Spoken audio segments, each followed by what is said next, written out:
Welcome to Sleepless Readings. Tonight we'll be reading a tale called There's Something Wrong with My Daughter's Treehouse. It took me nearly 3 months to build this mansion of a treehouse for my daughter. It had slides and swings, windows and doors, ladders and steps. It had it all. Shit, I even insulated it, had power outlets, heating, and cooling. This monstrous structure was a beautiful mix between a full-fledged apartment and a McDonald's play place. I was incredibly proud of it, but I must say that it fully solidified the truth in her words whenever my wife told me that I sometimes way overdo things. Truth be told, it only made her more right since our daughter was only 4 years old. By the time I finished building the treehouse, there were only a few nice days left in the fall before snow hit, and my daughter only got those few days to play outside and in my creation. Even though I did install heating in it, my daughter wasn't a big fan of going outside to play in the snow unless we turned it into a big event to go sledding somewhere. This was slightly disappointing to me, but she was only 4, so I understood. When the snow melted and the temperature climbed again, she was out there playing in it almost constantly. This made me happy to see how excited she was with what I made for her. For about a week, it was even difficult to get her to come back inside to eat and sleep. There had been a couple of nights I had to go out and drag her back into the house for bath time and bed. It was times like these I was happy I'd made the treehouse big enough and sturdy enough for me to venture up there. It was plenty big enough, that was for sure. I had made the inside 12 feet by 16 feet with an 8-foot ceiling. I secretly had planned that size so that if for some reason my daughter didn't like it, I could just turn it into a cool sort of man cave. A month went by with her out there spending nearly every waking moment playing either inside or on the swings and slides. Then one day, in the middle of the afternoon, my daughter came screaming out of the treehouse and into the house. Daddy, I don't like it. Whoa, little one, what's wrong? I said as she barreled into my legs, nearly causing my knees to buckle. My treehouse, it's scary. Seriously? It's been your favorite place for months. Why is it all of a sudden scary? I asked with a little more annoyance in my voice than I intended. I saw a scary man in there. He was hurt, she said. Wait, what did you say? Is there some... Just stay here, I commanded as I ran out the door and toward the treehouse. As my hand touched the doorknob at the top of the steps, my heart jumped for a second, and the thought of how dumb it was, charging inside with no real plan, if there truly is someone in there. Still, I turned the handle and burst into the room of the treehouse. Nothing. Various toys and Barbies on the floor, a kiddie couch, and a couple small beanbag chairs were the only things in the room. I'd like to say that I searched the place, but that was literally it. There wasn't much searching, it was all one big room. So, search complete. I saw no man inside, hurt or otherwise, save for myself. I walked back out the door and back into the house. As I walked through the back door, I found my daughter in the next room over, sitting patiently, just watching the back door with her thumb in her mouth. Who is he? She said to me as soon as she saw me walk through the door. Who is who? I didn't see anyone out there. What did he look like? He's gone, she replied, completely ignoring my question and running past me back outside. What the fuck just happened? I thought to myself as I watched her climb the steps and enter the treehouse from the kitchen window. I mentioned the odd experience to my wife a little later that day. She seemed only slightly concerned, and we both chalked it up to her exceptional imagination. That night, as we sat eating around the table, my wife began to ask our daughter about what had happened. Daddy told me you saw someone in your treehouse today. Did they ever come back? No. What did the man look like? Do you know how he got into your treehouse? He was scary. His mouth looked weird, and he looked like he had lots of owies in it. Do you know how he got in the treehouse? I chimed in, wondering if I was going to need to upgrade the security around the house. I don't know. I was just playing on the swings, and then I came to play with my toys, and he was there. So he was already hiding in the treehouse? My wife asked. No, he was hiding, like in here, she said, pointing to her head. My wife and I locked eyes at the sound of this and both let out a sigh of relief, assuming that it meant it really had been her imagination.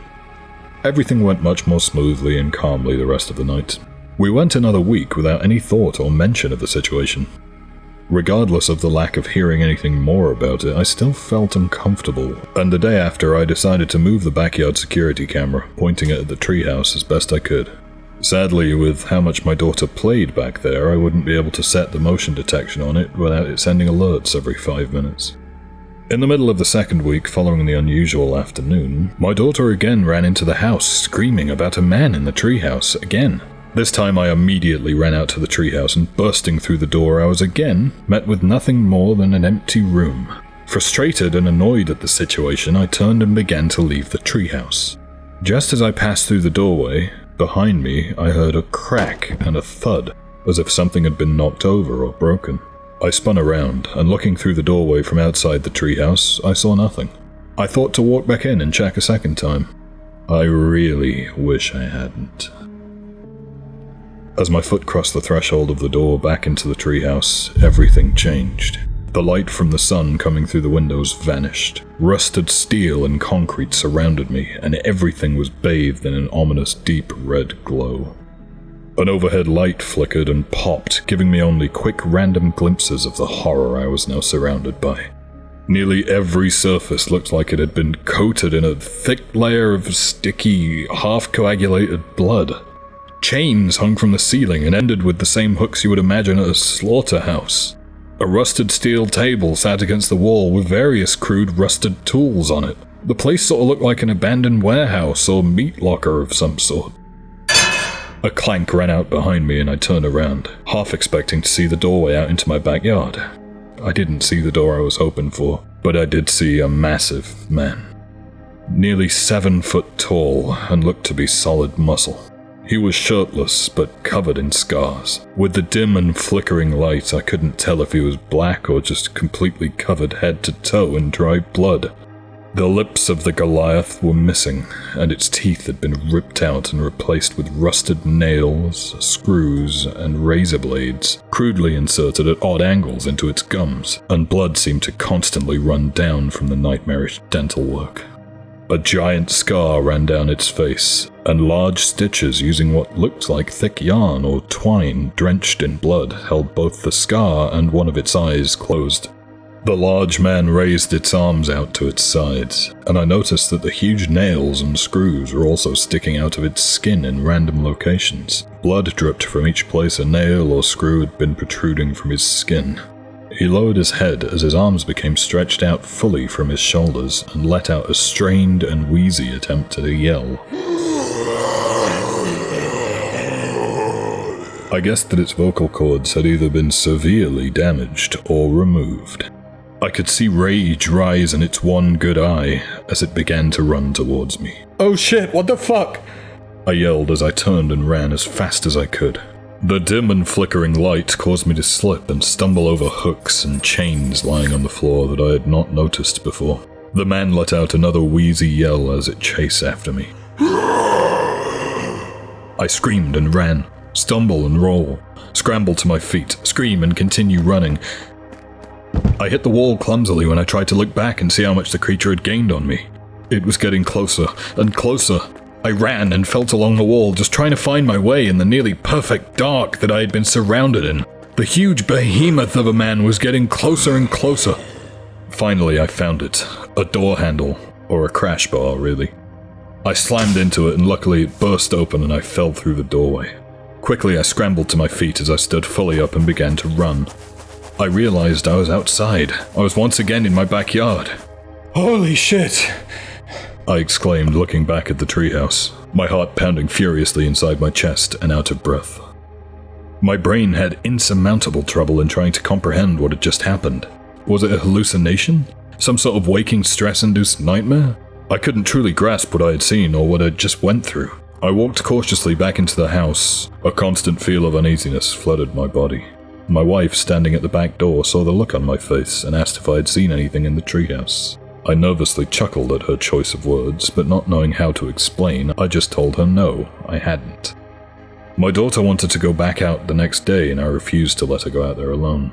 When we got out there, I stepped through the doorway first, telling my daughter to stand back and wait for a second. Nothing happened. I stood just inside of the doorway and let my daughter enter while I scanned the room, looking for anything out of the ordinary. She seemed completely unaffected as she walked in and instantly began playing on the floor with her toys. As I saw this, I decided to merely shrug off my previous experience as my own temporary psychosis. I try my best not to be an overprotective parent, and I don't believe in the paranormal, but I can't get the images of that afternoon out of my head. It makes me wonder if there is any truth to it, or if there truly is something wrong.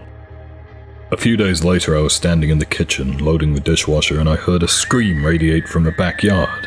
Worried and confused, I looked over to confirm that yes, my daughter was still in the next room, playing. Nervous, I opened the back door and began to walk toward the treehouse. From the ground, I called out, not wanting to enter the structure. "Hey, is someone in there?" I stuttered with anxiety. No reply. "Hello, is there anyone in there?" The only response was another scream. This one was much less woman in pain and much more guttural demonic beast. "What the—" I mumbled under my breath, but I was interrupted by another scream. This one back to sounding more like a woman in pain. Upset at the idea, I realized I was going to have to go up in there to get any answers. My body trembled as I forced myself up the steps, my brain screaming at me in reluctance to enter. I held my breath and closed my eyes as my hand grasped and turned the handle to the door. I opened the door, and after a few seconds, exhaled and opened my eyes. There was nothing. It was just as my daughter had left it a few days ago. Holy shit, I am completely losing my mind, I said to myself as I stood there looking through the door into the essentially empty room. I really need to get my shit together, this is getting embarrassing. I turned to walk back into the house, and the corner of my eye caught something inside the room. I looked back and recognized a small stuffed pink squid lying on the floor next to the couch. "Damn it, child, I told you not to bring your stuffed animals out here," I said to myself under my breath as I began to walk in to grab it.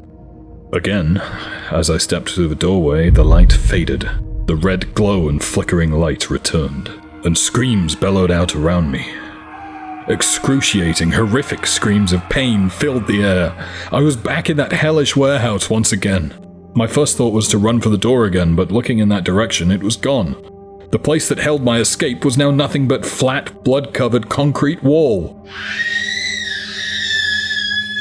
Anxiety and fear rose in my throat as another scream flooded the room, and I looked around to find its source.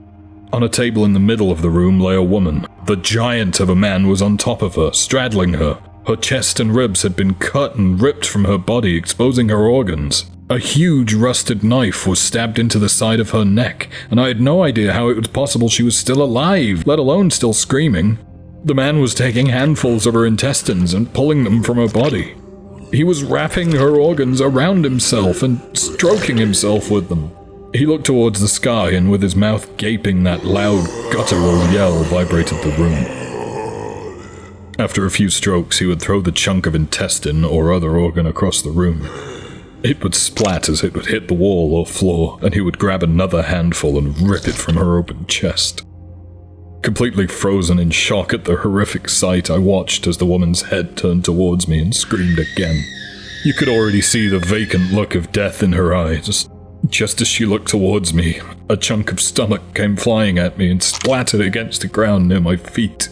He grabbed her heart and ripped it from her chest, lifting her entire torso off the table before the arteries snapped and her lifeless body slammed back down. He yelled out again as he brought himself to orgasm and shot a black tar into the open, blood-filled cavity that had been the woman's chest. I nearly passed out from the pure shock and disgust, but instead I snapped out of my trance and began to run. Not sure where to go, I just knew I had to get out of there. Again, tripping and stumbling over various things on the ground, I found the wall on the opposite side of the room, far from the light. I began to feel around in total darkness for a door. I heard a yell and turned back.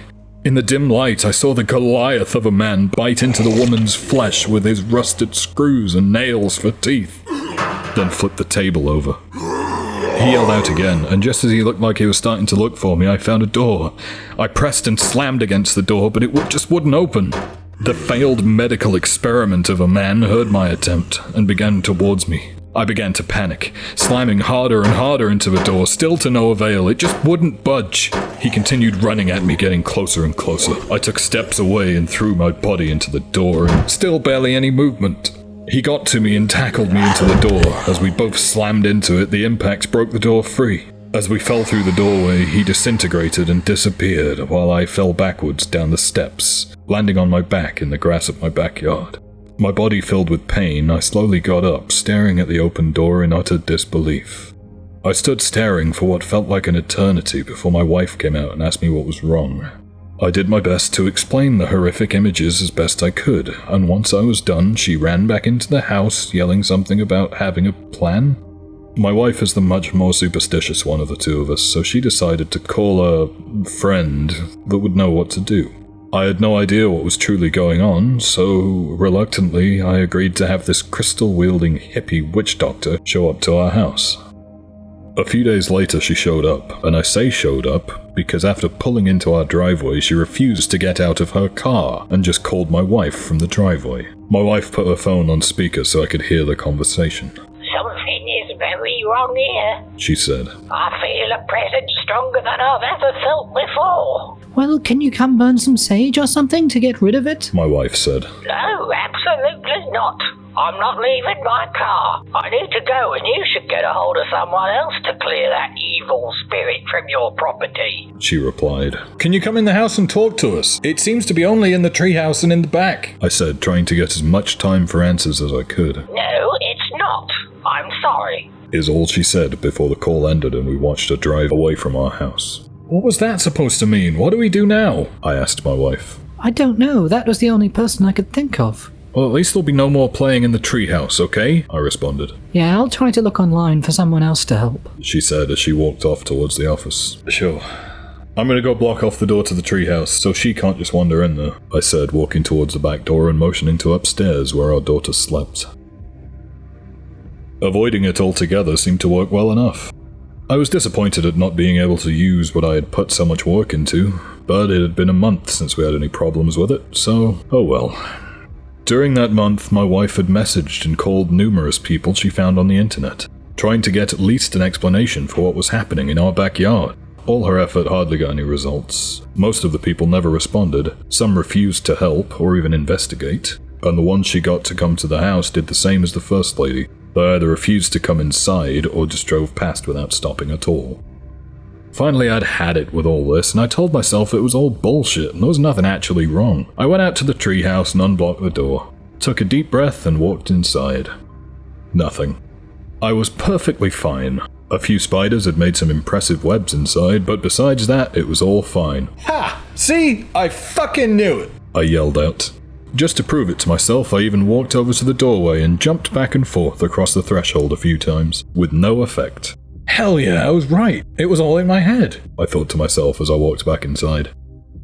It's fine, I told you it would be okay, I said to my wife as I walked in. Then I told her what I had just done out there and she did nothing but give me a concerned look. I really don't think that was a very good idea. What if you just pissed whatever it is off? She said. Oh, whatever, there's nothing out there. It was all in my head.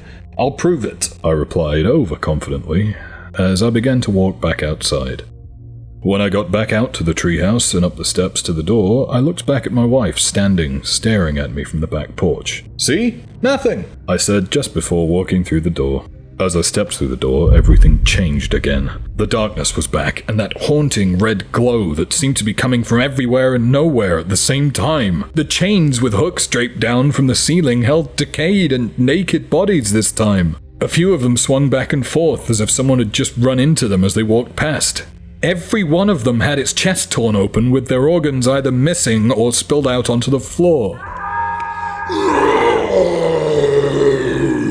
From the far side of the warehouse, I heard a scream, followed by the groans and yell of the massive demon of a man I had run into the other times. Oh fuck, I whispered to myself, realizing I had seriously messed up. The smell of rot and decay was overwhelming, and I nearly threw up as I pushed past the bodies. Making my way hopefully towards a wall and some sort of doorway out of here, each time I pushed against one of the hanging bodies, something would fall from them. Various body parts and organs fell out or broke off, hitting the floor with thuds and splats. The sound made me flinch every time. I made my way slowly through all the bodies for what seemed like an eternity before I came to an opening. I had been traveling in the wrong direction, and it led me right to the beast. I could see it between two of the swinging corpses. Different this time. It looked as though it had grown at least a foot taller. Bigger in every aspect, including all the rusted nails and screws seemed to have changed to the size of long, sharp railroad spikes. Its muscles, now completely oversized, bulged and dripped with blood, both from the various impaled spikes in his skin and from the splatter of his victims.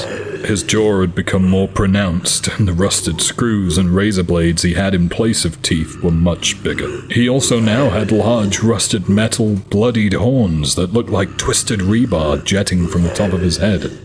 I caught the horrified look from the man laying naked on the table just before the beast grabbed his skin at the top of his chest and ripped it down and away from his body like tearing off a t-shirt.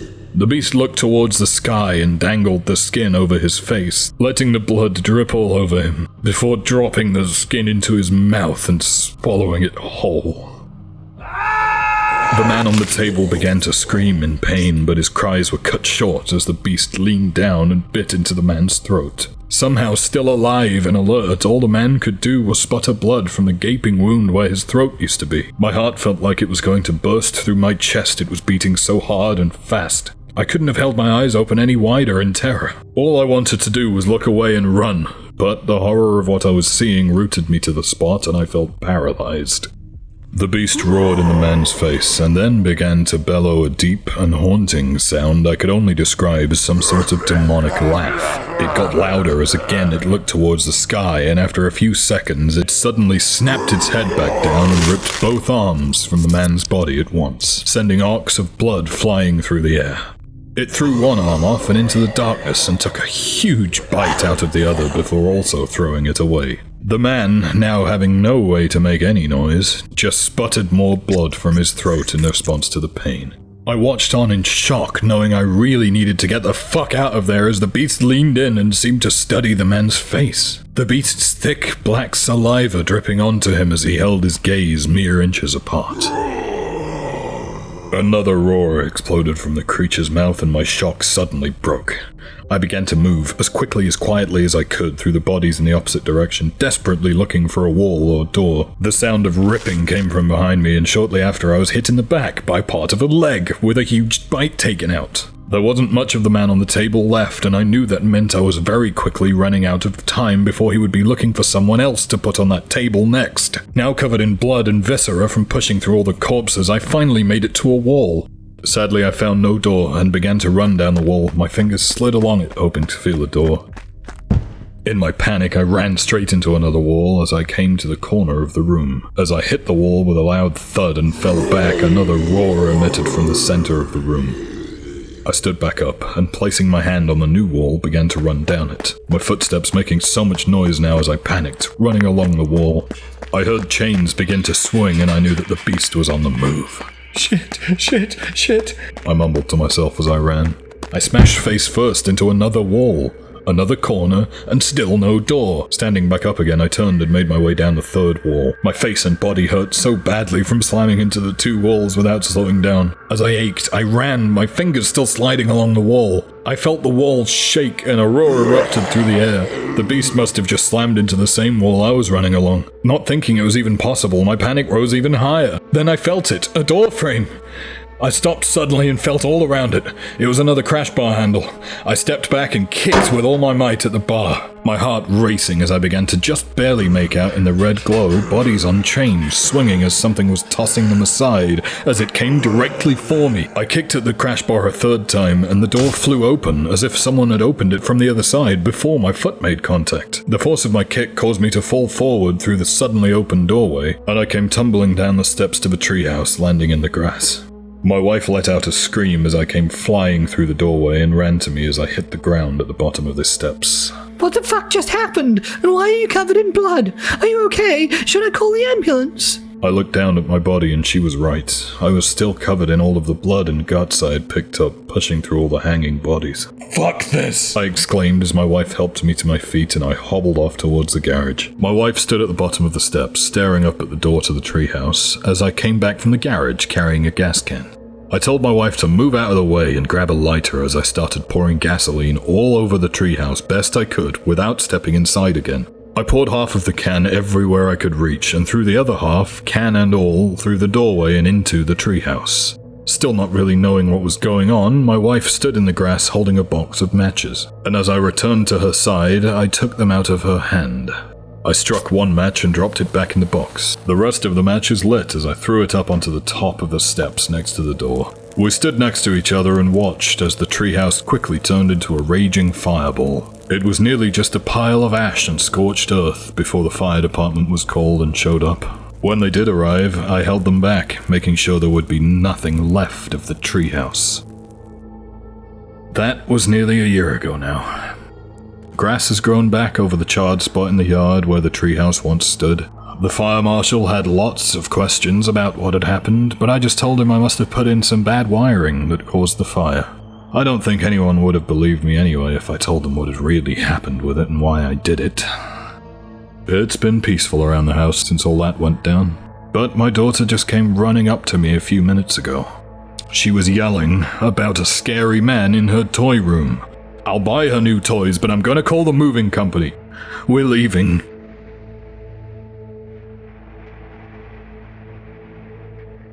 Thank you for listening.